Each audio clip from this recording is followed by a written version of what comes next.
Très bien, bonjour à toutes et à tous. Je vais donc commencer cette séance par la reprise de cette analyse des fonctions de l'analogie que j'avais commencé il y a quelques semaines.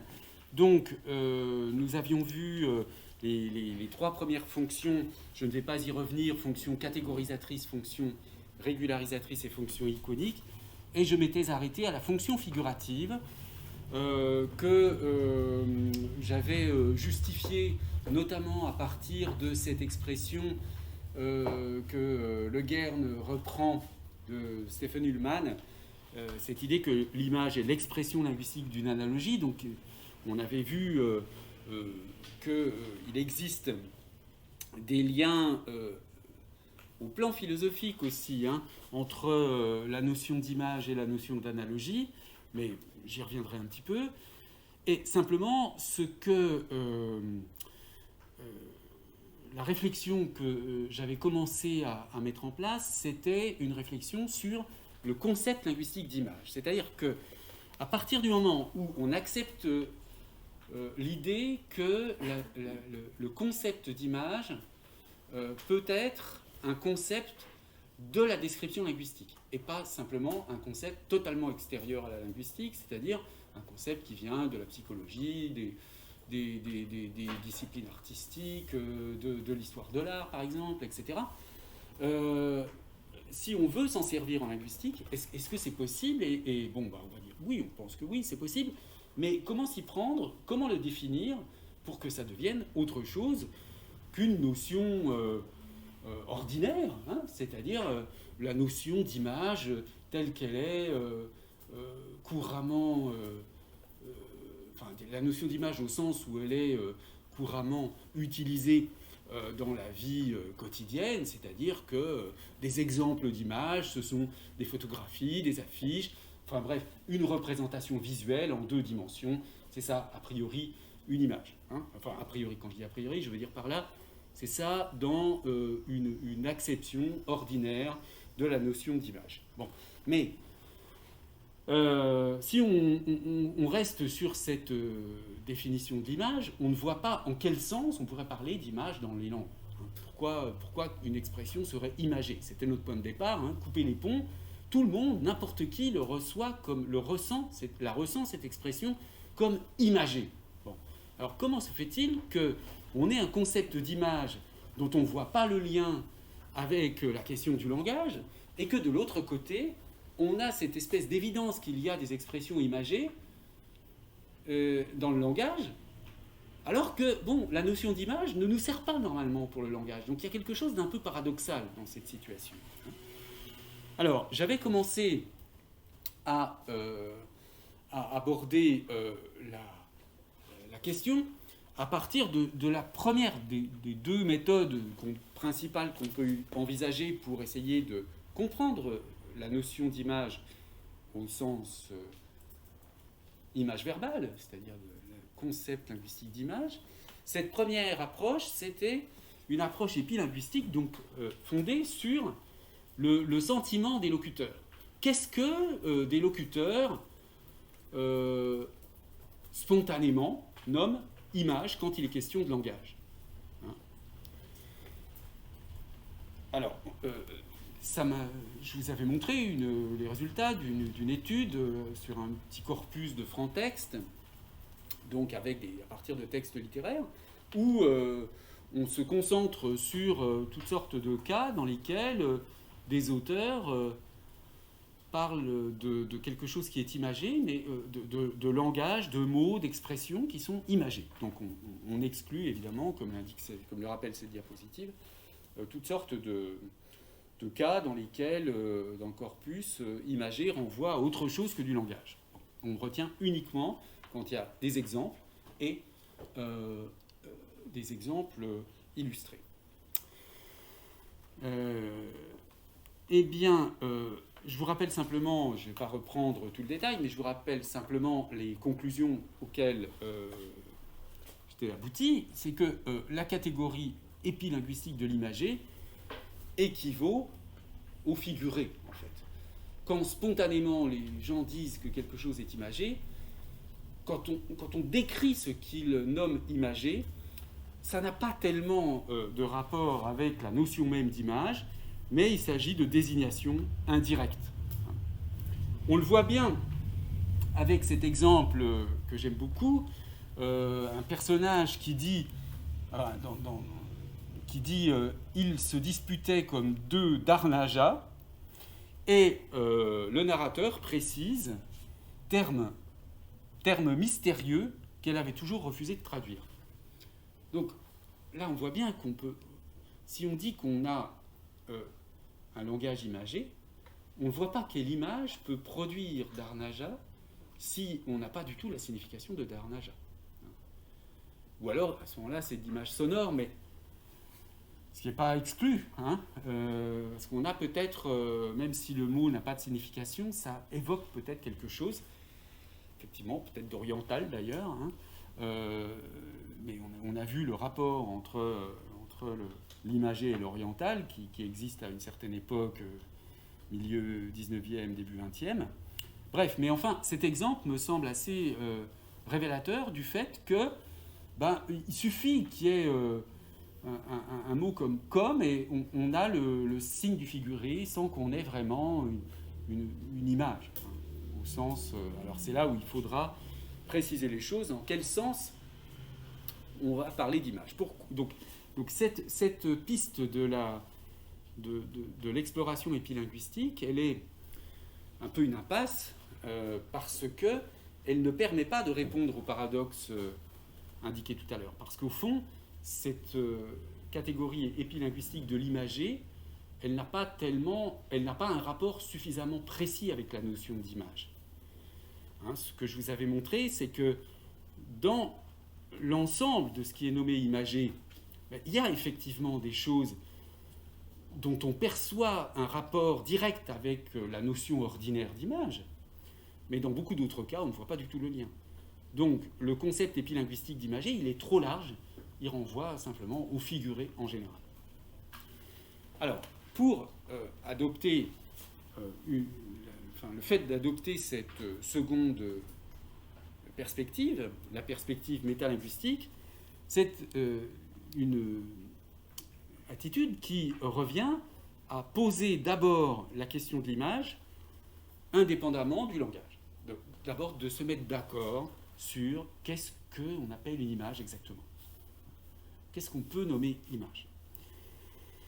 Alors évidemment, c'est le problème de cette approche, c'est que c'est une approche,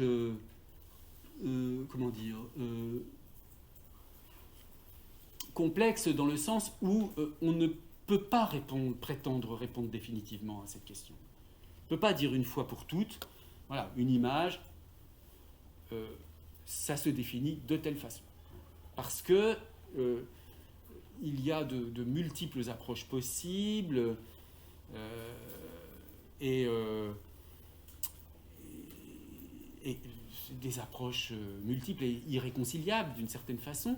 Mais enfin, en prenant en considération un ensemble varié de disciplines qui sont vraiment concernées quand même assez directement par la question de l'image, on peut tout de même dégager un certain nombre de caractéristiques générales, sans prétendre pour autant avoir une sorte de définition ultime de l'image, bien sûr, mais on a quand même des caractéristiques qui semblent assez fiables. Alors ces caractéristiques, qui sont donc des caractéristiques qu'on va considérer comme définitoires de l'image,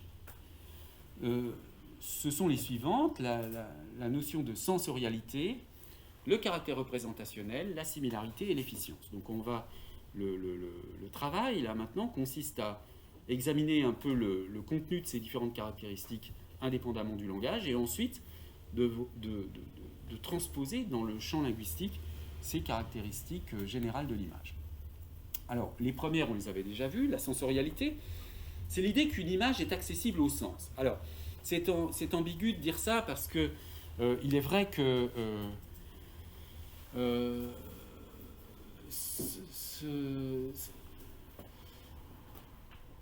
ça n'est pas forcément l'image elle-même qui est accessible au sens. c'est un peu un raccourci de dire l'image est accessible au sens. Vous vous souvenez, j'avais donné, je crois, cet exemple, cette citation de Merleau-Ponty dans lequel il dit le tableau que je regarde dans un musée, je ne sais pas exactement où il est. Le tableau, c'est pas l'objet. L'image, c'est pas cet objet qui est couvert de peinture.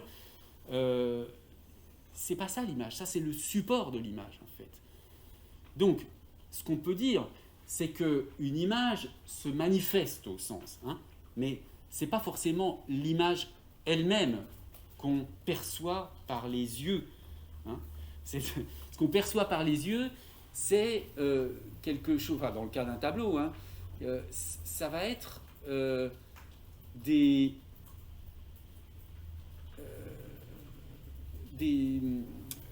sortes de supports, enfin des manifestations extérieures de l'image elle-même. Bon, donc, je précise cela pour éviter une lecture un petit peu trop simpliste de cette idée de sensorialité. Mais, en tout cas, on ne peut pas se passer de cette médiation à un moment donné par les sens. Hein, encore une fois, même si l'image en tant que telle n'est pas elle-même directement accessible, enfin, directement ce qui affecte nos sens, il y a une médiation sensorielle qui est indispensable pour l'accès à l'image. Vous voyez la différence, hein. Il y a une médiation sensorielle qui est indispensable pour accéder à l'image. Pour accéder à une image, je ne peux pas le faire sans, à un moment donné, avoir mobilisé une forme ou une autre de sensorialité. Ce qui veut dire qu'une pure abstraction, en aucun cas, ne peut faire une image. Par ailleurs, ça indique aussi, ce qui est un point intéressant, parce qu'on a tendance à limiter l'image à la dimension visuelle, c'est que le sensoriel, c'est le sensoriel en général. Même si l'image visuelle en 2 dimensions est l'image prototypique, eh bien, une image peut être une image visuelle, une image auditive, etc., hein, voire tactile. Et puis, elle n'est pas nécessairement bidimensionnelle. Hein. J'avais donné cette citation de Descola qui donne comme exemple d'image des objets matériels quelconques en 3 dimensions. Et alors, évidemment, il y a un autre aspect qui complexifie cette idée d'accessibilité au sens, c'est qu'il y a une chose extrêmement importante pour nous, c'est la notion d'image mentale. Or, l'image mentale, dans le cas de l'image mentale, l'accès à la sensorialité est tout à fait indirect, puisque l'image mentale, c'est un accès à une expérience visuelle, mais sans stimulus visuel direct, un accès fondé sur la mémoire d'un stimulus visuel. Mais vous voyez bien qu'il a fallu quand même, malgré tout, qu'il y ait une sensation visuelle à un moment donné pour pouvoir construire une image mentale et ensuite accéder à cette image mentale indépendamment de la stimulation sensorielle. D'accord ? Donc, il y a quand même toujours ce besoin d'un input sensoriel, enfin d'une sollicitation sensorielle. Bon. Alors ça, on l'avait déjà vu, et je vous avais expliqué que cette aptitude à percevoir, à avoir des images mentales, elle est très variable selon les individus. Hein. Il y a des individus qui ont une qualité d'imagerie mentale élevée et d'autres qui ont une qualité d'image mentale assez faible. C'est-à-dire, personnes qui ont une qualité d'image mentale faible vont avoir des difficultés à retrouver les traits d'un visage en pensant à une personne qu'ils connaissent bien, alors que d'autres vont tout de suite se souvenir, je ne sais pas moi, dans une réunion, quelqu'un qui parle, conférencier, 2 heures après, vous demandez à certaines personnes de quelle couleur étaient les cheveux de la personne qui parlait, certains sont capables de le dire, d'autres non. Et ça, si on parle du conférencier principal, que tout le monde a regardé à un moment donné, c'est ça la qualité donc, de l'image mentale. Bien. Donc, cette notion d'image mentale est importante parce qu'elle nous conduit à l'idée que certaines expressions linguistiques déclenchent des images mentales. Certaines expressions linguistiques déclenchent des images mentales. Et c'est pour cette raison qu'il est disons, c'est en ce sens qu'il n'est pas absurde de parler d'image quand on parle de langage. Si on parle d'image mentale, si on parle cognitivement de déclenchement d'image mentale, si on considère, et c'est quand même assez évident, hein, je veux dire, on a l'air de passer par des choses très très techniques, mais c'est pour finir par dire des choses que chacun peut percevoir. Quand on reprend cet exemple de casser les ponts par rapport à cesser toute relation, on voit bien qu'il y a quelque chose comme une image mentale dans casser les ponts. Il y a quelque chose de concret, de visuel, hein, qu'on n'a pas dans cesser. Le verbe cesser, il est abstrait, il n'a pas cette idée de casser un objet, comme dans casser les ponts. Couper les ponts, pardon. Couper quelque chose. Bon. Mais je vous avais montré que, malgré tout, les expressions sont approximatives. Couper les ponts, c'est un peu étrange. Bon, on ne voit pas pourquoi on coupe, on ne voit pas pourquoi il y a plusieurs ponts, etc. Bref. Et je vous avais dit que, c'est là-dessus que j'avais terminé, que, au fond, ce caractère approximatif de l'image verbale est peut-être lié au caractère approximatif de l'image mentale. Parce que c'est un point sur lequel j'avais insisté, parce que c'est important de ne pas avoir la naïveté de croire qu'une image mentale, c'est une espèce de photographie de la réalité qui serait dans votre cerveau. Hein, pas du tout. Vous ne pouvez pas inspecter votre image mentale comme vous inspecteriez une photographie d'un endroit que vous avez vu.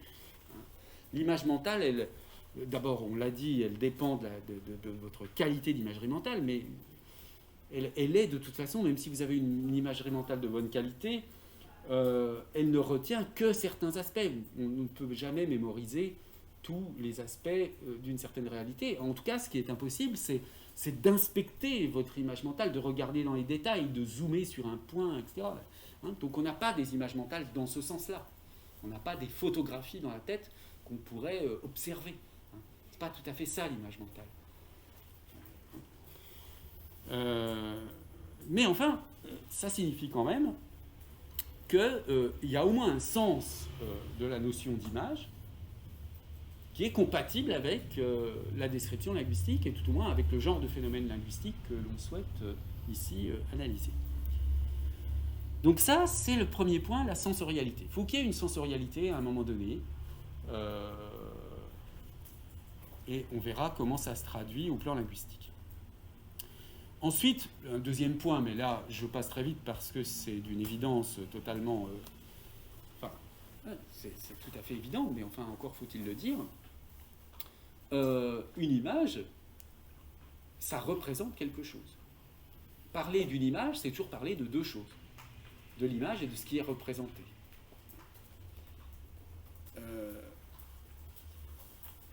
Donc, ça veut dire que il nous faudra un deuxième élément, hein, pour pouvoir parler des nuages. Par exemple, je donne cet exemple ici. Pourquoi un paysage, quand vous regardez un paysage, vous pourriez dire, bon, c'est visuel, c'est une image. Je suis face à la mer, je regarde la mer. Pourquoi, quand je vois la mer, je ne peux pas dire que c'est une image que je vois? Parce qu'on voit bien qu'il y a une différence entre voir la réalité et voir une image de la mer. Vous verrez une image de la mer si vous voyez, par exemple, un tableau, une photographie qui représente la mer. Mais quand vous êtes face à la mer, alors, certes, la nature ou n'importe quel événement naturel peut évoquer autre chose. Dans ce cas-là, ça deviendra une image. Par exemple, levez-vous, orage désiré, hein, dans le romantisme, ou le pré-romantisme, si on veut, de Chateaubriand. Le déchaînement de la nature évoque un tourment intérieur, par exemple. Bon, là, oui. Mais ça voudra dire qu'à ce moment-là, le paysage naturel renvoie à autre chose. Il sera l'image de quelque chose qui est mon état affectif intérieur, par exemple. Hein. Mais si je regarde le paysage pour lui-même, supposer que ce soit possible, parce que c'est vrai que il y a probablement une tendance de l'esprit humain à toujours rapporter quelque chose à autre chose. Hein. C'est difficile de voir quelque chose et de le voir pour lui-même dans sa singularité pure. Hein. Bon, bref, passons sur ce point. Mais enfin, ce que je veux dire par là, c'est que c'est pas juste parce que j'ai des stimulations visuelles que j'ai une image. Il faut que ce que je vois représente autre chose. Bon, cela dit, n'importe quel objet peut fonctionner comme une image s'il représente autre chose que lui-même. Donc ça veut dire aussi, et ça c'est un point très important, qu'il n'y a pas une ontologie des images au sens où une image... enfin, je veux dire, il y aurait des types d'objets qui sont des images et d'autres types d'objets qui ne sont pas des images. Au fond, un objet, il peut fonctionner comme image à certains moments et pas à d'autres. Vous voyez ? Bon, vous prenez une affiche photographique. Bon, ça, vous allez dire, oui, ça c'est une image, cette affiche. Mais au fond, si vous servez de cette image, de cette affiche pour faire du feu, par exemple, hein, du papier pour faire du feu, ben, c'est plus une image. Hein, c'est plus une image intrinsèquement. Et inversement, comme on l'a vu avec le paysage, un paysage, dans certains cas, ça peut être une image. Un objet peut être une image de quelque chose. Hein, n'importe quel objet peut être une image. Il y a des exemples célèbres en sémiotique où un objet dans une vitrine, par exemple, un ordinateur dans une vitrine, il ne vaut pas pour lui-même. Il vaut pour étant un représentant de toute une catégorie d'ordinateurs qui est vendu par le magasin, etc. Donc il est image de quelque chose. Hein.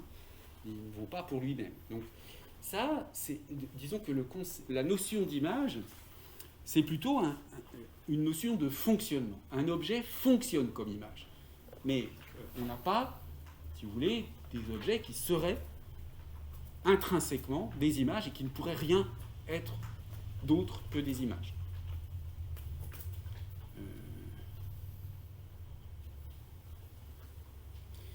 Bon, alors, cette idée de représentation, elle nous conduit évidemment immédiatement à l'idée de signe. Parce que si une image est une image de quelque chose, du coup, on peut tout de suite l'interpréter comme étant le signe de quelque chose. Hein. D'où le lien entre image et signe, et en particulier, cette définition de l'image comme signe iconique ou signe visuel.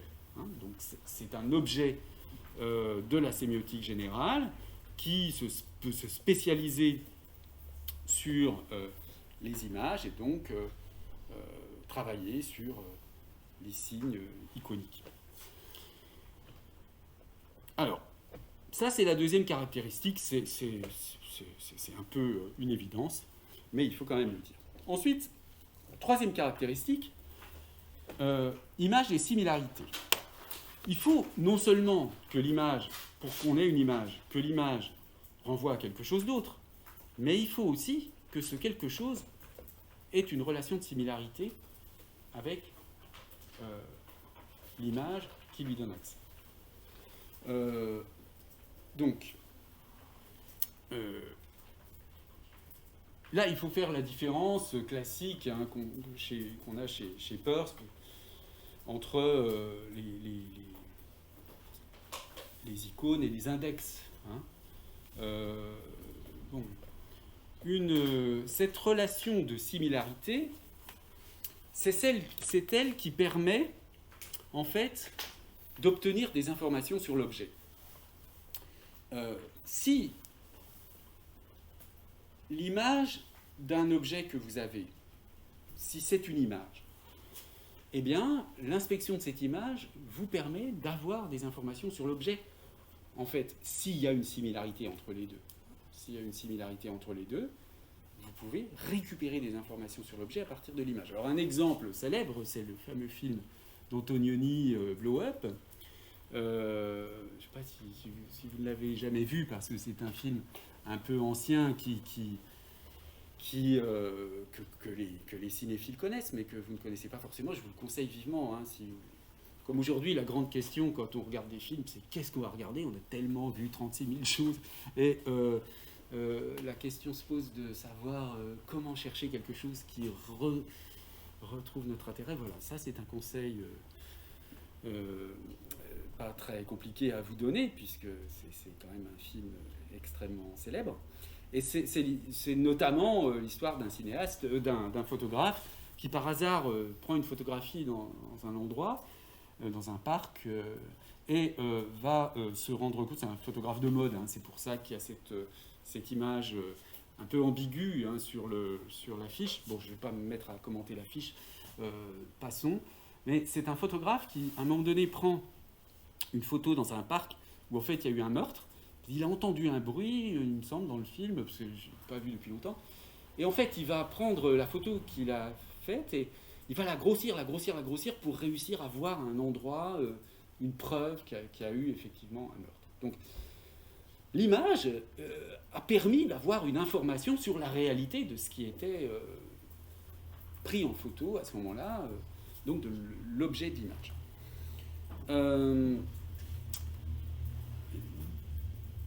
Dans le cas, c'est ça c'est un point extrêmement important de la définition de l'image qui va opposer l'image et l'index. Qui va opposer, la dimension iconique de l'image à la notion d'indexicalité. Alors on va voir que pour certains auteurs, il peut y avoir des images qui fonctionnent sur l'indexicalité, mais c'est quand même complètement différent. Donc l'indexicalité, c'est simplement le rapport, le lien avec...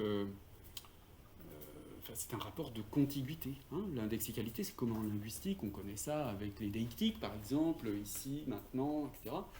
Et donc, il y a indexicalité lorsque... lorsque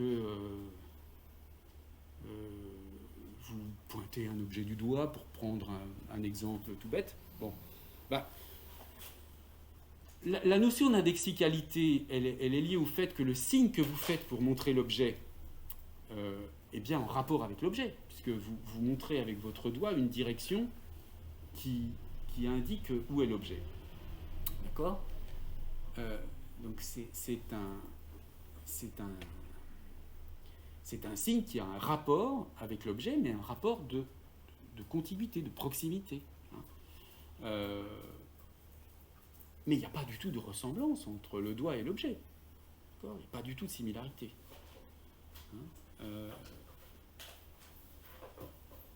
Bon. Peut-être qu'on aura l'occasion d'y revenir au plan plus théorique, mais d'ailleurs, il est tout à fait possible que Claudine Tiercelin, qui est donc professeure au Collège de France en philosophie et de philosophie de la connaissance, métaphysique, etc., et qui va donc faire une conférence plénière dans le colloque dont je vous parlais sur l'iconicité dans les langues. Hein. Et là, je ne sais pas si je vous avais donné les dates, mais c'est le 31 mai, 1er juin, 2 juin 2022. Donc il faudra vraiment venir parce que ce sera même si on n'a pas le séminaire au deuxième semestre, ce sera la première et la dernière fois que ce colloque a lieu en France. Hein, je vous l'ai expliqué, il a lieu depuis 25 ans dans toutes sortes de pays du monde. Il a lieu pour la première fois en France. C'est un colloque sur l'iconicité dans le langage et dans la littérature. Et donc, Claudine Tiercelin va faire la conférence d'ouverture et c'est une grande spécialiste de Peirce, donc qui connaît très bien ces questions donc de rapport entre l'indexicalité et l'iconicité. Donc, je ferme la parenthèse, hein, mais notez dans vos agendas, 31 mai, 1er, 2 juin, ça sera pour vous une occasion de rencontrer des linguistes du monde entier qui vont parler de choses dont on a parlé en cours, alors en particulier pour ceux d'entre vous qui suivez le séminaire depuis la 2e année. Là, ce sera encore plus parlant pour vous, parce qu'on aura plus le temps de réfléchir à ces notions. Mais voilà, vous verrez, ce sera une expérience extrêmement intéressante pour tout le monde, de toute façon. Alors, cette similarité, non seulement elle permet d'obtenir des informations sur l'objet, Mais ça permet aussi de réactiver les émotions qui sont associées aux objets auxquels renvoie l'image. Hein. Alors, c'est là-dessus que reposent les affiches de propagande de toutes sortes, et notamment ces affiches de propagande antispéciste où on vous montre des personnes dans des camps de concentration en parallèle avec des poules. Je ne laisse pas l'image trop longtemps parce que c'est quand même une image assez choquante. Et simplement, pourquoi cette image a une efficacité? Parce que cette notion de... Enfin, je veux dire, le souvenir de l'atrocité des camps de concentration est évoqué quand on voit l'image. Et par conséquent, elle est mise en relation avec le traitement inhumain des animaux, etc. Bien, alors,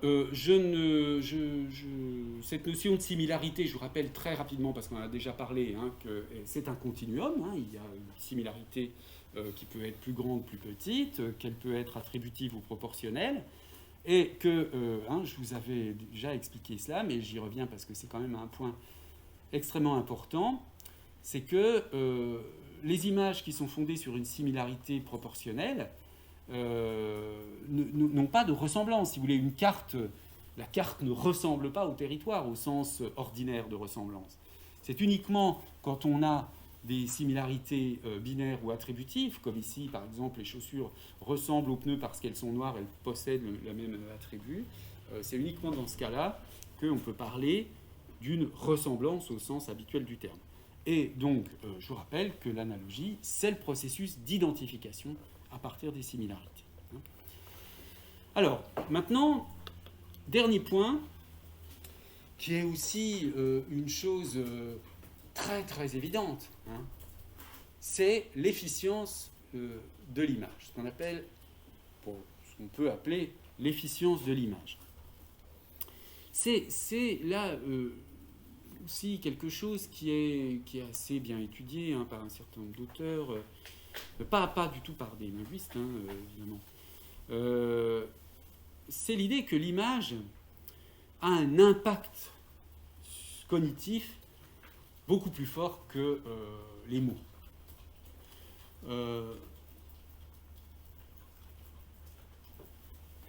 Cet impact cognitif, cet effet cognitif, il peut être esthétique, il peut être cognitif ou affectif. Bon, il est esthétique dans le cas, par exemple, d'un tableau, une œuvre d'art. Il est cognitif. J'ai montré tout à l'heure des exemples, une carte. Bon, une carte, c'est une image quand même qui a un impact cognitif intéressant parce que elle me permet d'avoir une perception d'un territoire que je ne pourrais pas avoir par mon observation immédiate. Et puis, bien sûr, ça c'est le point qui est peut-être le plus important, qui est en tout cas le plus exploité dans la publicité, par exemple, ou en tout cas en politique, c'est la dimension affective. Par exemple, le cas de l'image effroyable, et je vous ai mis ici cet exemple qui renvoie au procès des attentats du 13 novembre en France, au Bataclan, et il y a eu tout un débat sur le fait qu'on avait montré des images. Et effectivement, le procès ne posait pas de problème tant que les gens parlaient, mais à partir du moment où on a commencé à montrer des images qui avaient été prises sur des téléphones portables, là, il y a eu des réactions montrant, quoi qu'on en pense, que tout d'un coup, on passait dans un impact cognitif encore plus grave que les témoignages verbaux. Bon. Donc il y a des effets cognitifs et affectifs de l'image. Vous voyez, par exemple, dans cette publicité-là, enfin, c'est pas une publicité, c'est en fait un petit morceau d'une infographie sur la différence entre l'impact de l'image et l'impact des mots.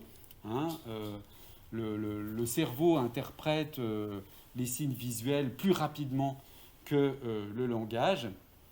quel est le signe le plus facile à comprendre, à utiliser, hein, entre quelque chose qui est écrit ici, Caution, watch for pedestrians who may be crossing the street, et puis une image là où on voit quelqu'un qui va traverser. Bon, ben, c'est sûr que la compréhension est tout de suite immédiate avec l'image, et elle est plus complexe, moins immédiate avec les mots. Hein. Bon, c'est un peu, ça a l'air d'être une évidence, mais ce n'est pas si évident de savoir pourquoi c'est le cas. Hein.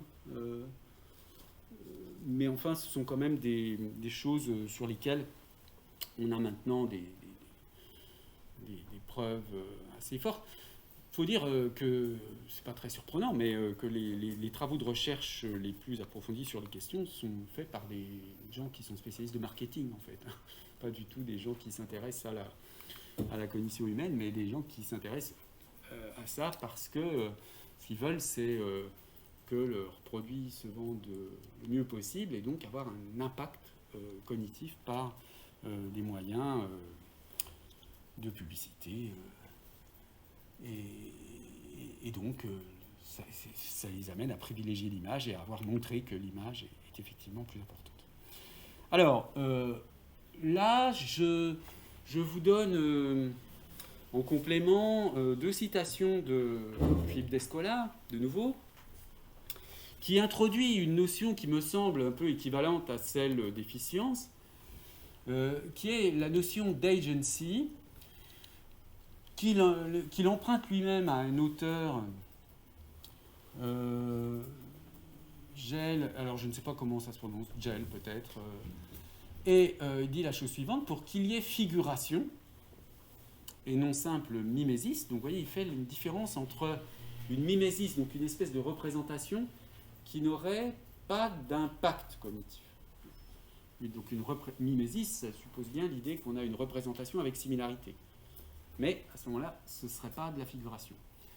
Il faut en outre que les images opèrent comme des signes indiciels. Alors vous voyez que là, lui, il intègre cette notion d'indexicalité. Hein. Indiciel, c'est indexicalité. C'est-à-dire interprétable non plus seulement en fonction d'une similitude de qualité avec un prototype, mais aussi en vertu de la connexion directe que ces images évoquent entre l'objet dénoté et l'essence ou la mémoire de la personne pour laquelle elles servent de signe. Les images deviennent alors, par contiguïté avec les désirs et les aspirations de ceux qui les ont fabriquées et utilisées, comme dotées elles-mêmes d'une agence, au sens de l'anglais agency, c'est-à-dire pourvues d'une autonomie et d'une capacité à agir, dans lesquelles prend sa source la fascination qu'elles exercent sur nous. Gell a donné un certain retentissement à cette conception de l'image comme agent intentionnel, notamment parce qu'il a eu le mérite d'en explorer méthodiquement les conséquences et d'en préciser les conditions cognitives de fonctionnement. Bon, donc, l'idée ici, c'est que dans la perspective de Descola, qui est une perspective anthropologique, c'est que le mode de fabrication de l'image, la fabrication de l'objet en question, hein, et tout au moins éventuellement le rituel, etc. Mais en tout cas, ce qui est dit ici, c'est que il y a quelque chose dans les images, au sens où il l'entend, qui est lié à ceux qui les ont fabriqués et utilisés. Et donc, ce lien, c'est indexical entre l'image et la personne qui l'a faite, donne à cette image une valeur particulière. Par exemple, de fétiche, ça devient un objet cultuel, par exemple. On pensait tout bêtement, je sais pas, dans le contexte chrétien, peut-être aux reliques des saints. Hein, ou je sais pas, un objet, imaginez que vous avez un objet qui vous vient dans votre famille d'une arrière-grand-mère, je sais pas, un bijou, un truc. Bon, ben, le fait que cette bague ait pu être portée par une certaine personne de votre famille à une certaine époque ancienne, etc., fait qu'en tant que telle, elle a une valeur indexicale que n'aurait pas, si imaginez que vous la perdez, puis on vous en fabrique une autre, mais exactement identique, ben, ce ne serait pas la même. Parce que ce ne serait pas cette bague-là qui a été touchée, etc. Hein, c'est ça, cette notion d'indexicalité qui est associée aux images. Alors là, évidemment, ça ajoute un critère supplémentaire, si vous voulez, qui fait, par exemple, la différence entre un tableau et une reproduction. Bon, vous pouvez avoir chez vous, pas moi, une reproduction dans un joli cadre d'un tableau de Cézanne, hein, mais vous n'aurez pas le tableau. Bon, qu'est-ce qui fait la différence? Ben, c'est cette dimension indexicale. L'image est la même, au fond, hein, mais il y a quand même une dimension indexicale qui est différente, et c'est pour ça que le tableau, le vrai tableau, il a une valeur en millions, alors que voilà, la reprographie, le poster de la montagne Sainte-Victoire de Cézanne que vous allez acheter, vous allez le payer 10 €. Bon, pourquoi? Uniquement à cause de la dimension indexicale. C'est-à-dire que le tableau, il a été peint par Courbet, il a été touché, c'est le pinceau de Courbet qui l'a touché. Courbet, peut-être, il a mis ses doigts sur la peinture pour... et c'est ce rapport avec la proximité physique de la fabrication de l'objet qui joue un rôle. Mais alors, vous voyez, là où je ne suis pas tout à fait d'accord avec Descola, peut-être que du point de vue anthropologique, ça compte, c'est le fait que les images aient cette dimension indexicale. Mais je ne vois pas pourquoi on s'interdirait, à ce moment-là, de dire qu'un tableau, un vrai tableau de Courbet, ou de Cézanne, peu importe, je parlais de la montagne Sainte-Victoire, de Cézanne, restons sur Cézanne, un vrai tableau dans un musée de Cézanne, ce serait une image, et puis la reproduction, le poster, ce ne serait pas une image, parce qu'il n'y a pas l'indexicalité. Alors, certes, ça ne fonctionne pas comme ça. Ces deux tableaux ces deux objets ne fonctionnent pas de la même manière. Le tableau de Cézanne, il va évidemment être fétichisé. Il est un objet dans un musée, il faut faire la queue pour le voir, etc. Donc il y a effectivement des propriétés différentes. Mais si on réfléchit à la notion d'image et à ce que nous évoque le tableau, au fond, les deux objets fonctionnent en tant qu'image de la même façon, hein, en tant qu'image. Voilà, donc, bon, c'est un point compliqué qui mériterait d'être discuté plus amplement, mais voilà, c'est quand même là une petite divergence que j'aurais, mais c'est parce que la perspective est complètement différente, évidemment. Alors, ainsi entendu, deuxième citation, ainsi entendu, l'agence dont on crédite les images est une notion purement relationnelle, donc dépourvue de contenu ontologique intrinsèque. Tout ce qui est en position d'agent à l'égard d'un patient, ainsi une image vis-à-vis d'un spectateur, exerce une agence déléguée parce qu'il constitue une interface matérielle entre des intentionnalités réelles ou supposées, que celles-ci soient imputées au créateur humain de l'objet ou aux entités qu'elles figurent, ou qui sont réputées être la source, donc par le fait qu'elles signifient en vertu de ses propriétés exclusivement, propriétés qu'elles partagent avec l'objet. L'intérêt majeur de l'icône, c'est qu'elle confronte immédiatement à ce qu'elle signifie. Donc, il y a une agence déléguée, c'est-à-dire que l'image est une sorte d'intermédiaire, donc entre le producteur et le créateur.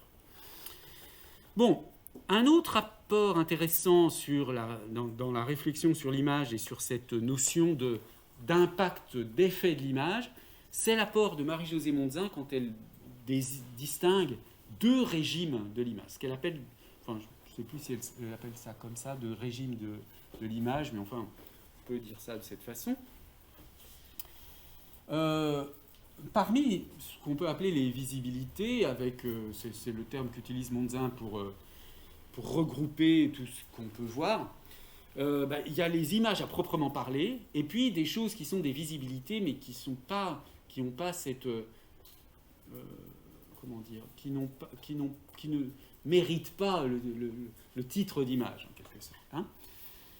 Et en gros, l'idée, si vous voulez, c'est assez simple, hein, dans le fond. C'est qu'il y a des images quand même qui sont orientées du côté de l'œuvre d'art, de l'image qui donne à penser, à réfléchir, qui nous fait voir les choses différemment. Et puis il y a des images qui sont instrumentalisées. Hein. Donc des images parfois qui sont saturées, c'est-à-dire que le sens de l'image, ce qu'il y a à voir, il est prévu d'avance. Il est prévu d'avance. Il n'y a pas quelque chose qui compte dans l'image elle-même au-delà d'une espèce de message. Hein. Donc des images qui sont saturées de sens, qui montrent quelque chose sans ambiguïté, et puis des images ouvertes, qui donnent à voir, c'est-à-dire qui obligent à se construire à soi-même un regard. Hein, construire un regard, et c'est ça l'idée de Monzin, c'est dire que l'image, au sens plein du terme, la véritable image, elle crée le sujet spectateur, elle crée un regard. Et il y a des images qui ne créent pas un regard, mais qui imposent une vision. Alors, par exemple, donc, une citation, moi je vous ai mis une seule citation, mais il y a beaucoup de choses qu'on pourrait dire. Il y a peut-être une autre après. Enfin bref, prenons cette première citation. Les flux qui alimentent la consommation visuelle doivent résoudre une tension interne. Il faut montrer le pire pour provoquer l'appel au secours. Il faut cacher le pire pour éviter toute mobilisation critique, toute relève de la parole, donc de la pensée. Le visible prend la parole et ne la donne plus. Le sens des images est dans le message univoque qui les accompagne ou qui les habite. Donc vous voyez, c'est ça qui compte dans cette image dégénérée, en quelque sorte, qui n'est pas vraiment une image. Il y a un message univoque et il n'y a rien à penser. La place du spectateur terrifié, alors là, elle prend l'exemple d'une image, disons, terrifiante, mais peu importe, ça peut être d'autres choses. La place du spectateur terrifié est fixée, c'est celle de l'impuissance qui provoque chez l'enfant qui est en chacun de nous un comportement de blottissement, d'appel à l'abri et à la sécurité. Donc vous voyez, ces images de propagande, comme par exemple l'image que j'ai déjà montrée tout à l'heure, son sens n'est pas... Il n'y a pas un sens à élaborer dans cette image. Il y a une espèce de message univoque qui est l'horreur des abattoirs. Bon. Là, cette image... qui est une image, disons, diffusée par les personnes qui sont contre le pass sanitaire. Hein. Donc c'est des gens qui sont anti-vaccin ou anti-pass sanitaire et qui font une diapositive, une affiche. Enfin, c'est pas une affiche réelle, c'est en fait un dessin de dessinateur. Donc sur laquelle on voit quelqu'un avec une seringue dans les dents qui dit au sujet des antipasses sanitaires, donc le titre est « Les antipasses sanitaires, dénoncez-les », et puis ils sentent mauvais, tout est de leur faute, ils mangent les enfants, donc voilà, on voit bien qu'il y a une sorte d'ironie, si on veut, c'est-à-dire que tout ça veut dire le contraire, hein, c'est-à-dire que c'est une affiche favorable aux antipasses sanitaires, qui montre que ceux qui sont contre les antipasses sanitaires ont une vision des antipasses sanitaires qui serait caricaturale, etc. Bien. Tout ça a été vu depuis longtemps, notamment dans ce texte ancien déjà. Je n'ai pas remis la date, je ne me souviens plus. Le viol des foules par la propagande politique. Il y a quelque chose, effectivement, dans ce type d'image qui nous entoure beaucoup, hein, qui est quelque chose qui est d'une certaine façon insupportable, quoi, parce que on sent bien que ça signifie qu'on veut vous imposer une certaine idée, on veut vous forcer à quelque chose, hein, dans ce genre d'image. Alors, il y a une autre citation de Monzin pour justement illustrer l'autre régime de l'image. Inversement, l'image qui ne contraint pas le spectateur à une place assignée d'avance est une image qui offre une liberté, celle de la distance et de l'interprétation. Alors quand elle dit image, elle veut dire, ça peut être une pièce de théâtre, ça peut être un film, ça peut être une image, bon, c'est ce qu'on perçoit, hein, disons. Et elle donne une citation, ah non, c'est pas là, il y a ailleurs une citation de Godard, bon, un auteur, l'homme qui fait voir, et qui pour cela renonce à montrer, est en charge de la possibilité qu'il offre ou non au spectateur de construire à son tour la distance d'où il voit et d'où il peut juger. Bon, Donc voilà, je vous ai remis la montagne Sainte-Victoire ici. Ici, le tableau célèbre aussi du cri de Munch. Bon, là, ce sont des images où, en effet, il n'y a pas un but, il n'y a pas un sens donné d'avance. Hein. Je veux dire, ces images, elles ne sont pas faites pour vous dire de penser d'une certaine façon. Hein. Elles sont faites pour... je ne peux pas le résumer, mais en tout cas, pour percevoir le monde d'une façon différente, peut-être, mais ça suppose de construire une façon de les regarder qui passe aussi par une culture sur l'histoire aussi de la peinture, par exemple, etc.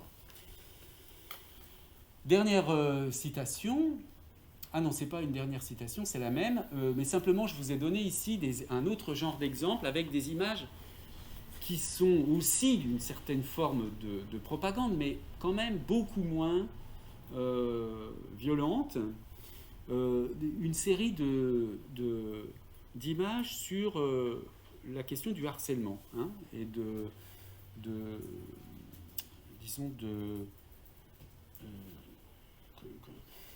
pour lesquels on pourrait hésiter sur l'assignation enfin, je veux dire, la distinction entre l'image qui oblige à voir et l'image qui ouvre un regard. Parce que, évidemment, ces campagnes de lutte contre le harcèlement sexuel, elles ont un objectif clair. Je veux dire que l'image en elle-même, au fond, est instrumentalisée pour aller vers quelque chose. Mais on voit quand même que il y a une forme de, quand même tout au moins dans les deux premières, une forme de délicatesse dans la façon de montrer les choses, et une façon qui est beaucoup moins, je trouve, hein, quand même, par rapport à ce genre d'image, beaucoup moins violente. Donc cette notion d'une image qui donne à voir, bon, en même temps, c'est... Alors, celle-ci, la première, elle a gagné un prix, je ne sais plus exactement quoi, mais je l'ai récupéré sur Internet comme étant une image qui a gagné un prix dans un concours sur ce thème. Donc. Et en effet, on voit donc un visage un peu caché. Donc, vous voyez, on voit que ça fait disparaître la personne. Il y a quand même des choses à penser à partir de ces images, hein. Et on voit... bon, enfin bref, on pourrait les commenter d'une manière plus approfondie, mais on n'a pas tout à fait le temps. Simplement, c'est un exemple intéressant parce que c'est un sujet de société extrêmement important, dont beaucoup de gens commencent à prendre conscience, enfin tout au moins prendre conscience, je veux dire que certain nombre d'hommes qui ne se rendaient pas compte peut-être de ce qu'ils faisaient ne peuvent plus l'ignorer et sont obligés de prendre conscience d'un certain nombre de choses. Et donc, voilà, comment on fait pour faire changer les mentalités au sujet d'habitudes sociales qui sont totalement destructrices pour les femmes? Eh bien, voilà, on utilise ce type d'image, mais on n'est pas obligé d'utiliser des procédés qui correspondent à cette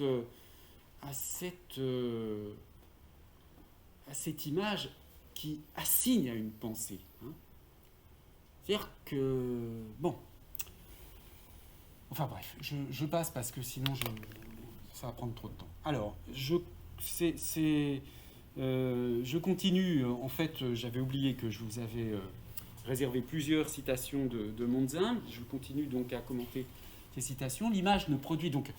C'est ce que j'expliquais tout à l'heure, hein. J'ai un peu anticipé la différence entre ces deux régimes du visible.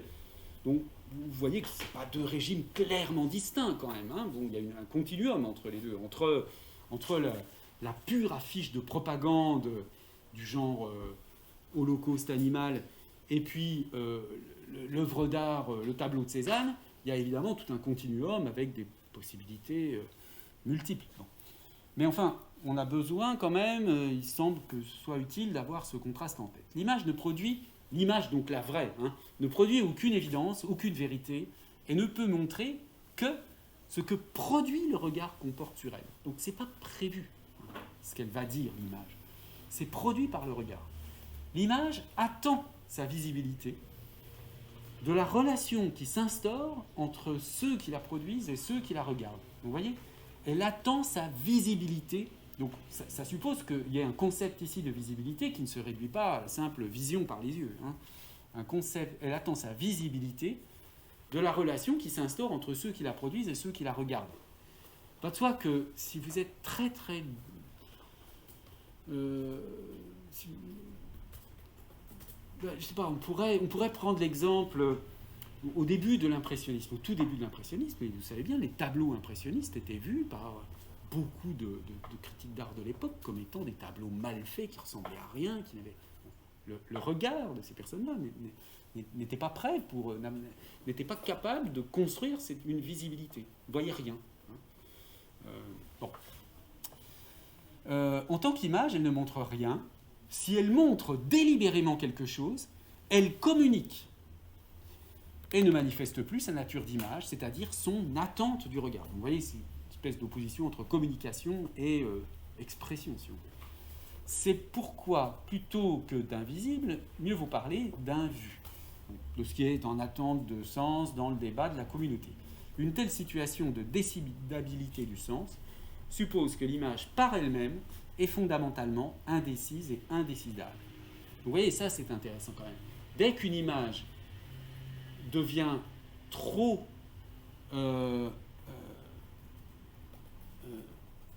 prévisible dans l'impact qu'on peut lui...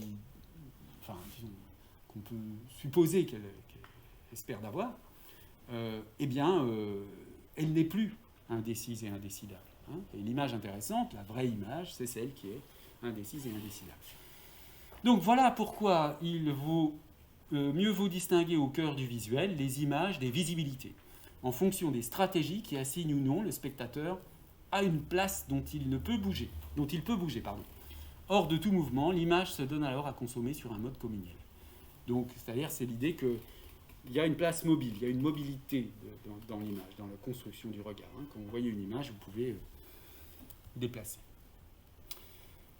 Donc, ce qu'on peut dire, c'est que, là, ça n'est plus une citation, mais c'est mon commentaire, si la notion d'efficience de l'image implique une forme d'émotion, dans la dimension affective de la notion d'efficience, il faut distinguer quand même deux sortes d'émotions provoquées par les images. Parce que, comme je l'ai dit tout à l'heure au début, et c'est une idée quand même presque enfoncer les portes ouvertes que de dire ça, l'image, on dit, a plus d'impact cognitif que le langage, que les mots.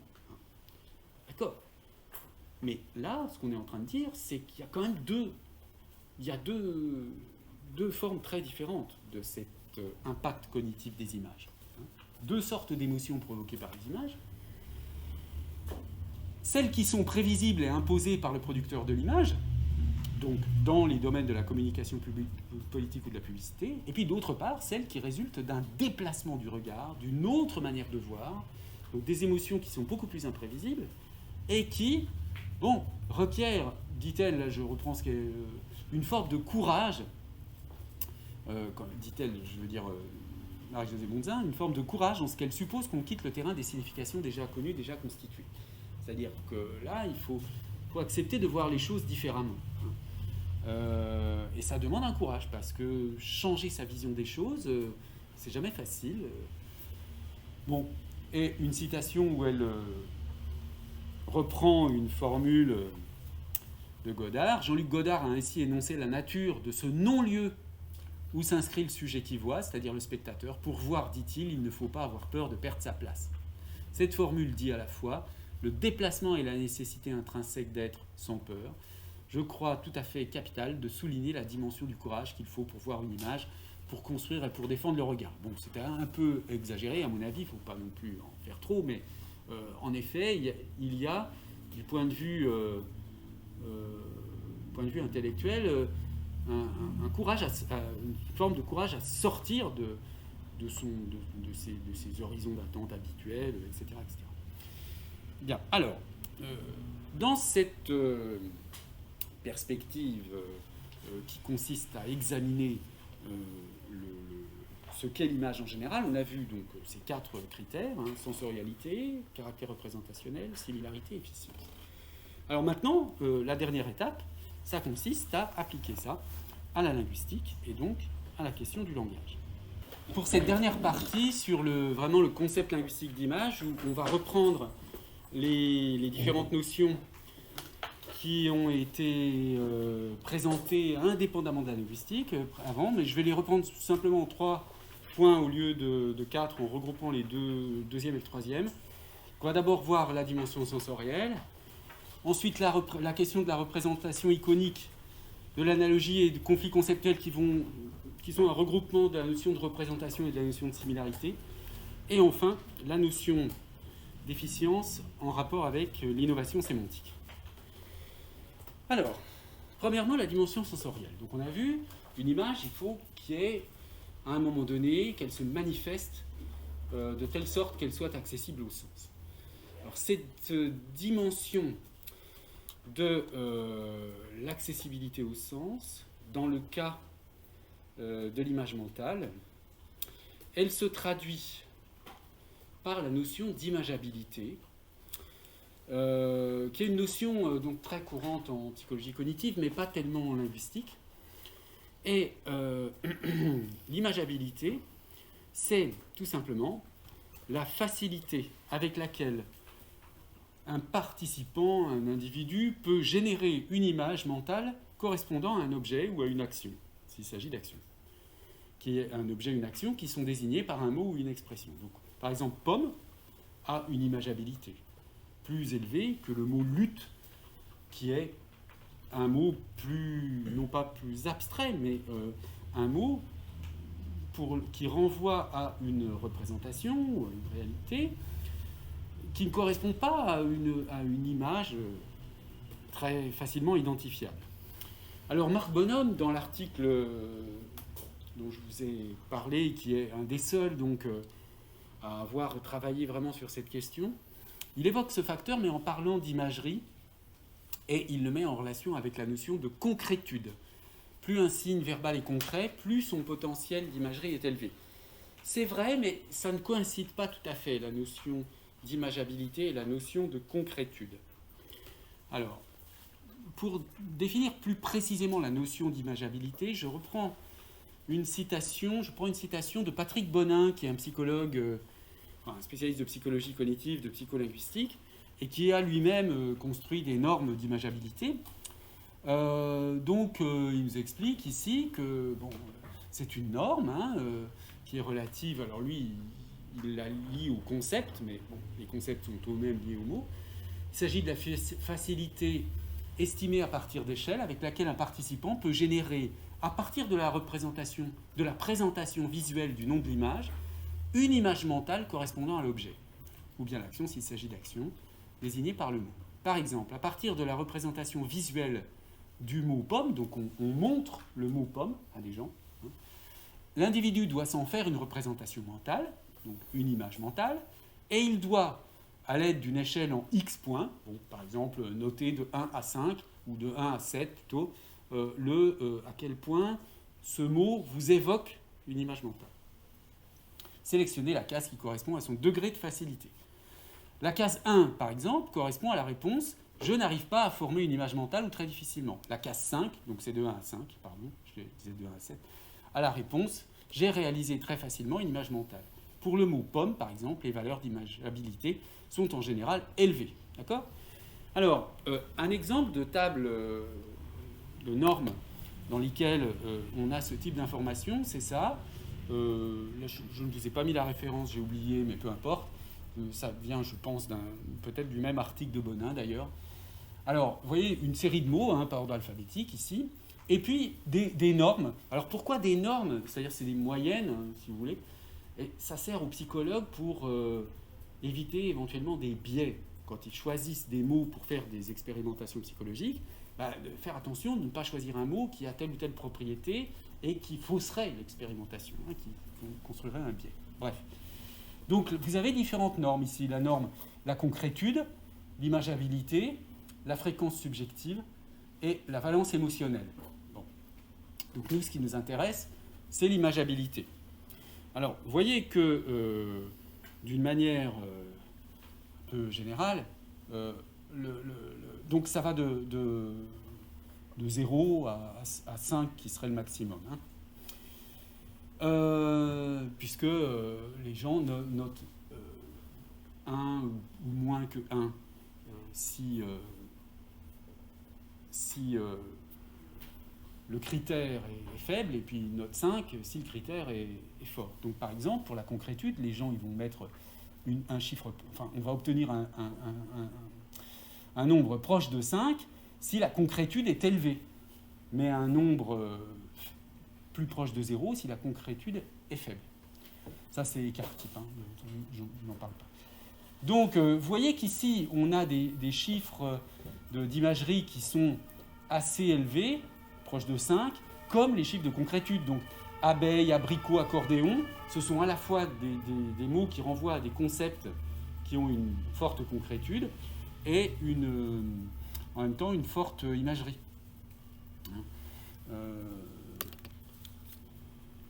Alors, en revanche, ça ne coïncide pas toujours. Parce que vous voyez le mot bombe ici, par exemple, il a un bon score en concrétude, 4,19, mais un faible score en imageabilité, 2,71. Pourquoi ? Parce qu'une bombe, tout le monde sait que c'est concret. Hein. Mais moi, je n'ai jamais vu une bombe. Je ne sais pas à quoi ça ressemble exactement. Moi, à part si vous êtes un terroriste, peut-être vous êtes habitué à voir des bombes, mais a priori, on n'a pas tellement d'images à quoi ça ressemble. Ou alors, la bombe des bandes dessinées, hein, avec une espèce de boule et une mèche au-dessus. Donc, la bombe, elle est présentée par les sujets comme étant faible en imageabilité, mais forte en concrétude. Donc, vous voyez que ça ne coïncide pas tout à fait. On a la situation inverse. Un ange, par exemple, c'est évidemment faible en concrétude. Hein, c'est pas concret, un ange. Mais c'est fort en imageabilité, parce que même si ça n'existe pas, eh bien, on a des représentations stabilisées culturellement des anges. Donc, ça peut avoir une imageabilité. Un mot peut avoir une imageabilité forte alors qu'il a une concrétude faible.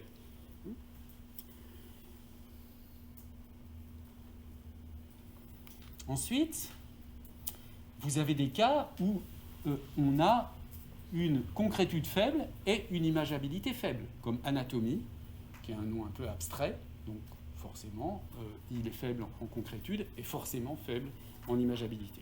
Donc globalement, si vous voulez, vous avez les 4 cas possibles. Hein. Des mots qui ont une forte imageabilité, une forte concrétude, qui correspondent à des objets courants et des objets concrets. Des choses qui ont une forte imageabilité, mais une faible concrétude, qui correspondent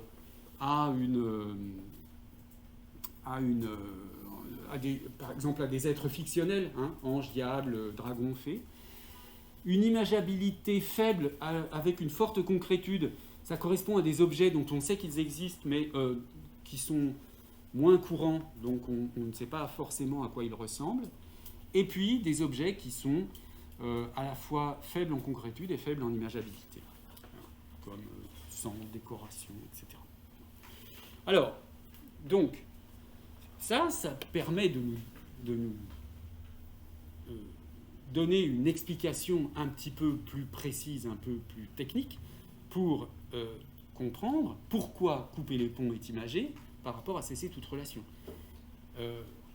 Couper les ponts, pont et couper, sont des mots dont on peut supposer, même si je ne suis pas allé chercher dans les échelles d'imageabilité, mais qu'ils ont une imageabilité forte. On pourrait le mesurer, ça. Hein. Alors que cesser toute relation, comme on l'a dit, comme cesser est plus abstrait, relation est abstrait, on a une imageabilité faible. Donc on pourrait très bien, d'ailleurs, faire des tests psycholinguistiques en demandant à des gens de noter de 1 à 5 le degré d'imageabilité de ces expressions, pour le vérifier. Hein. Mais là, je fais l'hypothèse, simplement. Et puis, de même, vous vous souvenez, on avait vu des exemples dont on se disait, mais c'est quand même curieux, ces phrases sont présentées, ces exemples sont présentés comme étant imagés par des locuteurs. Hein. Il y avait je suis vénère, il y avait la volonté de puissance, ingénieur du chaos, le gouvernement des juges. Bon, tous ces cas étaient présentés du point de vue épilinguistique comme étant imagés, et je vous avais fait remarquer que c'était quand même des cas pour lesquels on pouvait douter. Eh bien, en effet, là, on voit que ces mots, je suis énervé, enfin, vénère, c'est juste énervé, simplement en verlan. Donc, la dimension, l'imageabilité ne change pas beaucoup, je pense, entre énervé et vénère. Donc, on a une imageabilité faible dans tous ces cas. Hein, volonté de puissance, ingénieur du chaos, gouvernement des juges. Ce ne sont pas des expressions imagées parce que elles ne comportent pas de mots qui présentent une véritable imageabilité. Alors, à cette imageabilité visuelle, donc qui renvoie quand même à quelque chose de visuel, il faut ajouter le symbolisme phonétique dont on a déjà parlé dans le cadre de la fonction iconique de l'analogie, parce que le symbolisme phonétique, il permet aussi de donner aux mots une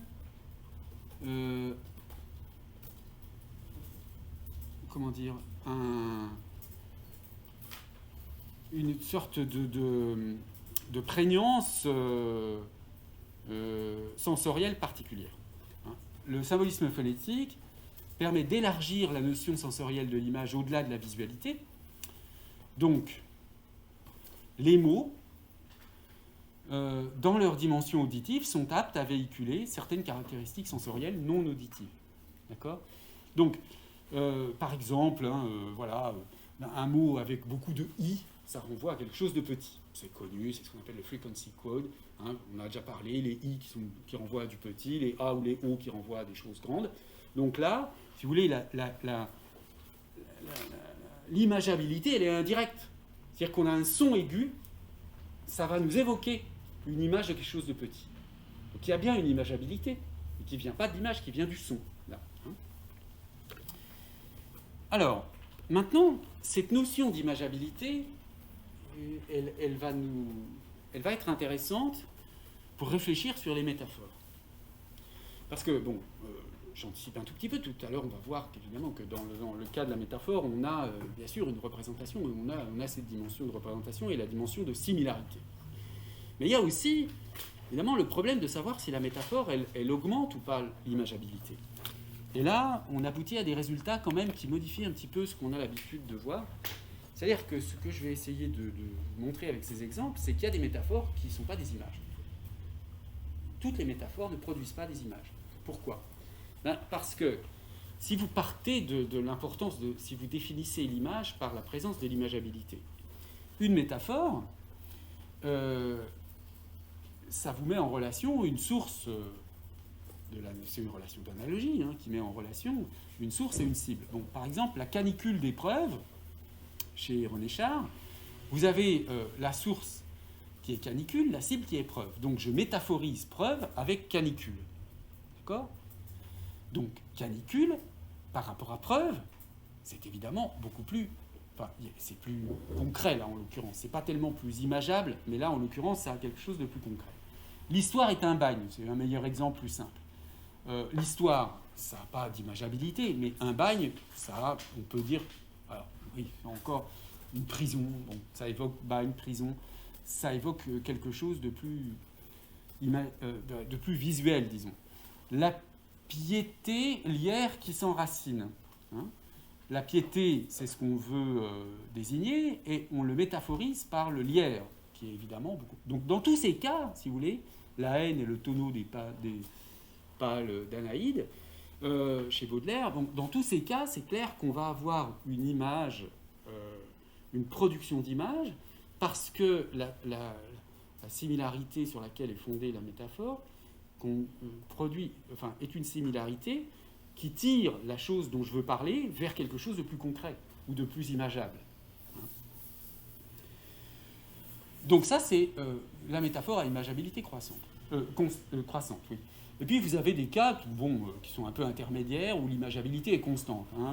Avoir de l'appétit pour un malaise, ce sont deux termes, appétit et malaise. Pardon, c'est pas ça. Être poète, c'est avoir de l'appétit pour un malaise. La cible, donc ce dont on veut parler, c'est le poète, et on le métaphorise avec l'appétit pour un malaise, donc avec l'idée d'appétit. Donc là, entre le poète et l'appétit, il n'y en a pas un qui est plus imagé ou qui a plus d'imageabilité que l'autre, donc on peut dire que c'est constant. Et puis, vous avez les cas inverses, donc, où on a une imageabilité décroissante. Donc quand je prends chez Lautréamont Vieil océan, ô grand célibataire, je parle de l'océan, qui est quand même quelque chose de concret, et je le métaphorise avec célibataire, qui est beaucoup plus abstrait, qui est moins imageable.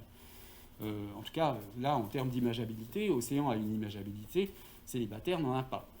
Le vérificateur des poids et des mesures descend les fleuves emphatiques. Pour parler des fleuves, je dis qu'ils sont emphatiques. L'emphase, etc. Mais emphatique ne me permet pas de produire une image d'augmenter l'imageabilité de fleuves. Donc, dans tous ces cas-là, on pourrait considérer qu'on a des métaphores. Certes, on a des métaphores, on a des structures métaphoriques, mais qui ne produisent pas d'image, qui ne produisent pas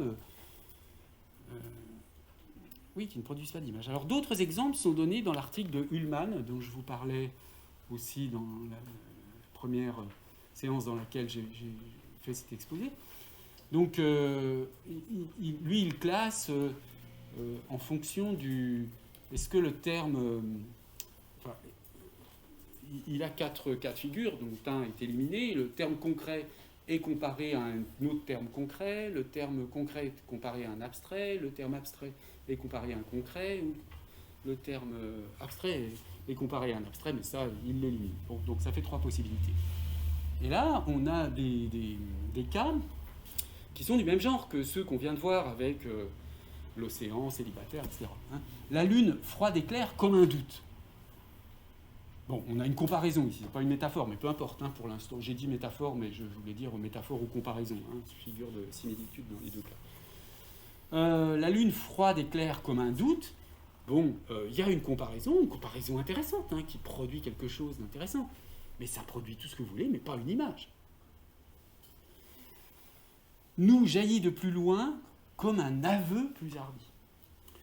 Une herbe tentante comme le suicide.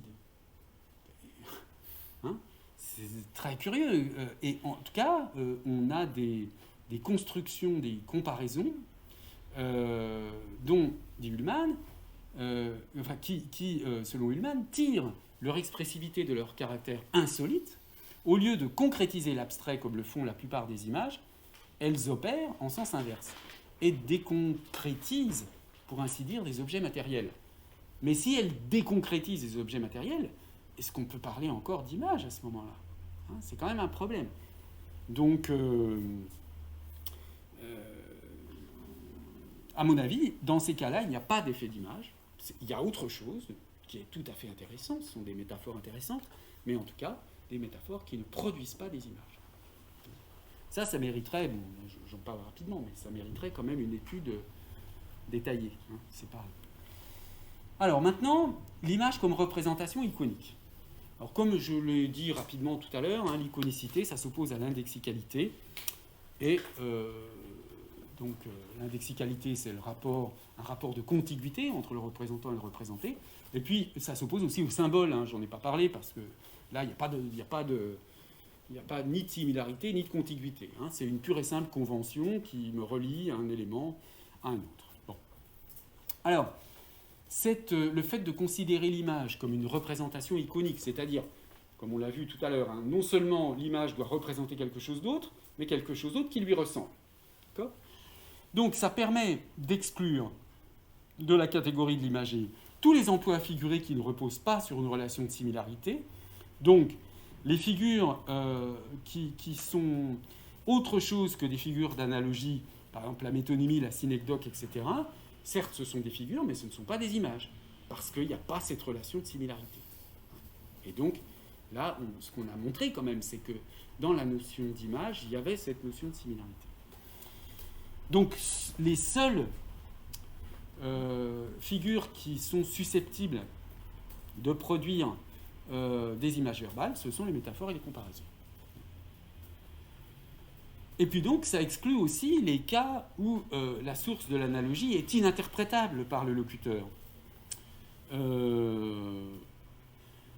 Par exemple, alors attendez, est-ce que j'ai des exemples après ? Oui. Juste avant de donner les exemples, je signale que Marc Bonhomme, dans l'article déjà cité, dit aussi que l'effet d'image d'une métaphore est variable selon l'encyclopédie des énonciataires. C'est-à-dire que tout dépend du vocabulaire que vous avez. Pour pouvoir recevoir l'effet d'image, il faut avoir éventuellement des connaissances qu'on n'a pas forcément. Bon. Donc, je suis vénère, ça repose pas, non seulement il n'y a pas d'imagerie, mais il n'y a pas d'imageabilité, mais en plus, il n'y a pas du tout de relation de similarité entre quoi que ce soit. Hein.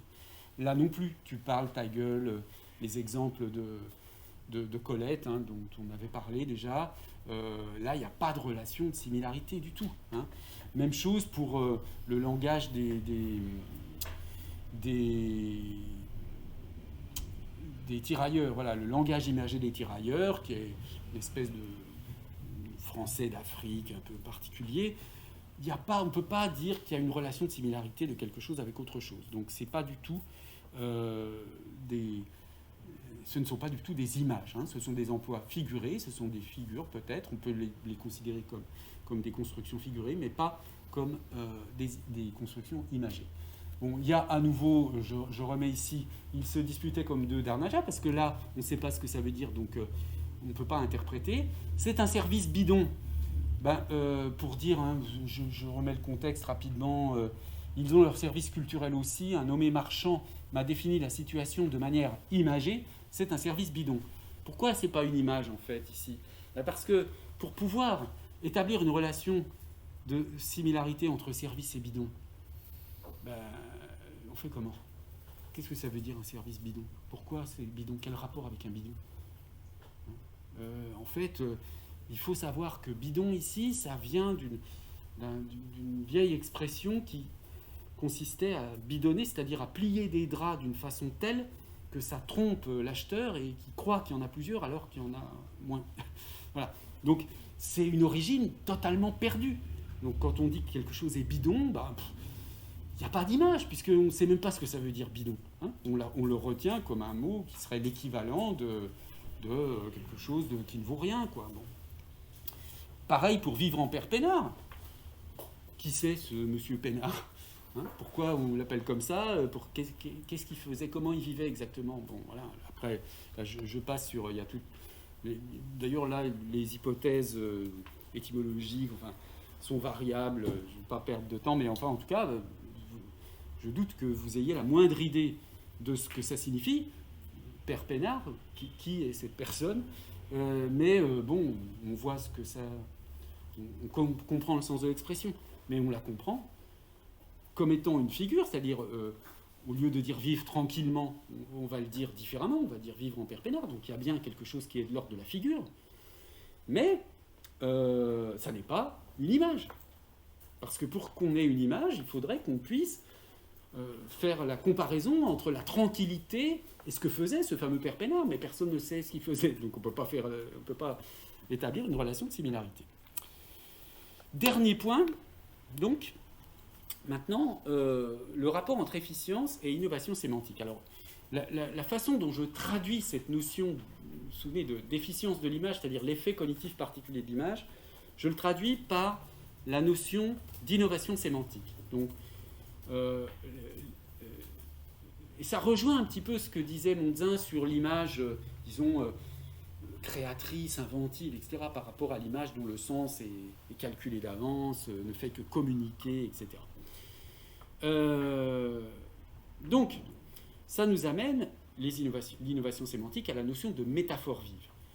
Et en fait, cette idée de métaphore vive, elle repose d'abord sur certains auteurs nomment d'une façon ou d'une autre un conflit conceptuel.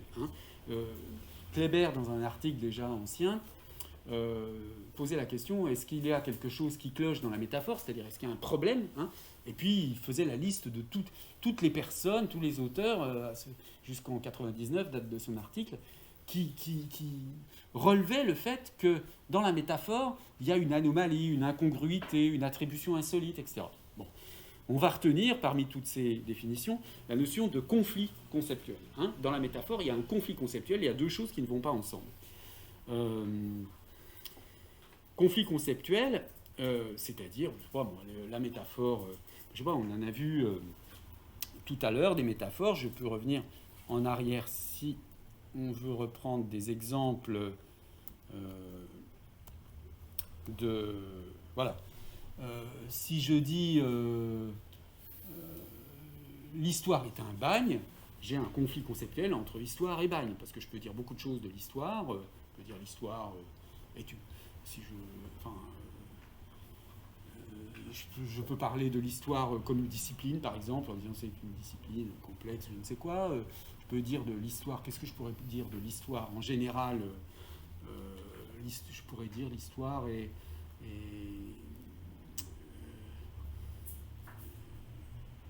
oui, parce que quand on parle de l'histoire en général, on parle en effet de cette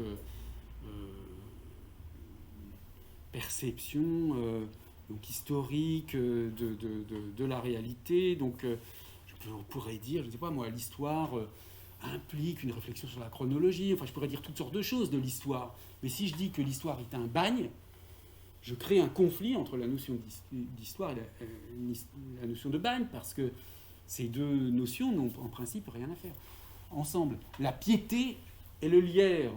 Bon, voilà, là aussi il y a un conflit conceptuel. C'est ça qu'on veut dire en parlant de conflit conceptuel, c'est-à-dire qu'on a des notions qui ne vont pas ensemble. Alors cette notion de conflit conceptuel, Prandi, mais c'est pas forcément très... Je le formule avec les termes de Prandi, mais c'est pas propre à lui. Ça s'oppose aux métaphores qu'il appelle cohérentes, qui correspondent aux métaphores conceptuelles. L'amour est un voyage, par exemple. Bon, vous vous souvenez, on en a déjà parlé, mais ce sont les métaphores conceptuelles telles que les ont développées au départ Lakoff et Johnson dans le livre sur les métaphores dans la vie quotidienne. Bon, il y a toutes sortes d'expressions dans la langue qui montrent qu'on conceptualise l'amour comme un voyage. Parce qu'on peut dire, Lakoff part de l'exemple de quelqu'un qui dit notre relation est dans une impasse. Bon, donc ça présuppose que la relation amoureuse est vue comme un trajet. On va quelque part dans un certain véhicule, en ayant éventuellement des obstacles, etc. Notre relation est un carrefour. Voilà, il y a toutes sortes d'exemples qui montrent que, en fait, on a tendance à conceptualiser des choses abstraites avec des notions concrètes. Bon, ça, c'est pas du tout inventif, c'est pas du tout de la métaphore vive, ce sont des métaphores installées dans le lexique, donc c'est hors de portée de la métaphore vive. Et puis, il y a aussi les métaphores qui sont complètement conventionnelles, non inventives, des métaphores tout à fait banales, usées. Donc voilà une citation de Prandi. La combinaison verser-l'argent, par exemple, est cohérente. Ça, c'est un exemple de métaphore conceptuelle. On voit l'argent comme un liquide, alors que, bon, c'est pas du tout un liquide, mais c'est pas une métaphore perçue comme une métaphore. C'est une métaphore conceptuelle. Ça produit pas d'image. Donc. Et il n'y a pas de conflit conceptuel. Alors que la combinaison verser la lumière, le soleil versait à grand flot sa lumière sur le Mont Blanc, est conflictuelle. Le soleil verse sa lumière parce que, à la différence de verser de l'argent, il y a un conflit conceptuel. Quand il est appliqué à l'argent, le verbe verser acquiert un signifié nouveau. Quand il est appliqué à la lumière, par contre, le même verbe ne change pas son signifié. C'est précisément la combinaison conflictuelle entre verser et la lumière qui déclenche une interprétation métaphorique. En fait, quand on dit verser de l'argent sur son compte en banque, ça signifie mettre de l'argent, enfin on peut on pourrait le paraphraser de toutes sortes de façons. Hein. Mais quand je dis le soleil versait à grand flot sa lumière, verser ne change pas de sens en fait. Il garde l'idée, on a une image de quelqu'un qui verse quelque chose au sens concret, et avec la notion de soleil, de lumière et tout ça. Et c'est en mettant en conflit le maintien du sens de verser permet de construire ce conflit conceptuel qui, pour lui, va produire une image nouvelle. Hein. Alors, la métaphore conventionnelle, donc c'est un conflit conceptuel, mais il n'y a pas d'inventivité. Bon, par exemple, donc à nouveau, toutes les comparaisons qui sont faites avec le génocide pour choquer les gens, comme dans l'antispécisme, mais on n'a pas le temps d'en parler, mais les campagnes, en fait, ce qui est très étrange, les campagnes anti-avortement des gens qui sont pro-life, par exemple, elles ont exactement la même structure que les campagnes antispécistes, en fait. C'est-à-dire que vous voyez Parce que pour les personnes qui sont contre l'avortement, le fait qu'on avorte revient au fait qu'on tue des millions de personnes. Hein. Donc, les gens qui avortent sont des nazis, les médecins sont des... etc. Donc, si vous voulez, c'est exactement le même genre de propagande que l'antispécisme. Mais là, du coup, ce sont des métaphores conventionnelles. Hein. Il n'y a pas d'inventivité, ça nous donne pas à penser. Hein. Alors, bon, je ne vais pas réussir à finir aujourd'hui. Donc, il restera à examiner, en fait, que ces conflits conceptuels dans l'innovation, dans la situation d'innovation sémantique, ils peuvent produire des innovations variables. Hein, et j'expliquerai ça au début de la prochaine séance. Et après, on gardera le temps pour parler des métaphores selon un autre point de vue. Hein, et ça nous permettra d'avoir une dernière séance sur les métaphores. Et ensuite, on va enchaîner 3 conférenciers. Voilà, donc je m'arrête ici parce que je vois qu'il est déjà tard. Merci de votre attention et donc à la semaine prochaine.